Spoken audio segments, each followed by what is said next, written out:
Areola মিয়া, কি অবস্থা? কোনো খোঁজ খবরে নাই? তুই কি আর বয়ফ্রেন্ড নেই? সকাল বিকাল তোর খোঁজ খবর জানাইতে হইব। আরে বাবুরে, একটা আবদার আছে না, তুই মাঝে মধ্যে আরো ফোন টোন দিতে পারো না? মাঝে মধ্যে এর ফোন দিও। তোর খবর কি আর? আর খবর আর কই লাভ আছে? আমি তো পড়ালেখার পাশাপাশি ব্যবসা বাণিজ্য শুরু করছি। তুই কি আর ব্যবসা শুরু করছিস? আরে গরুর ব্যবসা। ও বুঝছি, সিজনাল ব্যবসা। তুই এটার সিজনাল ব্যবসা মনে করলি কেন?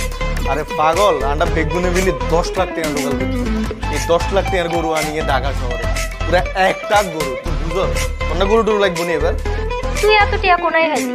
আর টিয়া মানুষের অভাব আছে, তুই খালি ক না তোর লাগে গরু হাঁটাই দিয়ে। আর গরু লাগতো না, আঙ্গ নোয়াখালী তো গরু হলতা। আর কিনলে ঢাকাতুন গরু আনলুম। আর পাগল লাগলে কইও, আমি তো কই রাখলাম তোমার, বুঝো না? আচ্ছা, ওকে তো ঈদে তো পারি আমো, তোমার লাগে কি আনবো? আর লাই কিছু আনন্দ লাগতো না। আরে পাগল, ব্যবসা বাণিজ্য করতেছি না, আমাকে টিয়ার অভাব আছে, তোর শুধু কি লাগবো ক না? আরে ঠিক আছে, তুই আর লাই ওকে পারফিউম লই আই। আরে হাগল শুধু পারফিউম নিয়ে আনবো, তাহলে জামা কাপড়ও আনি। না না, জামা কাপড় লাগতো না।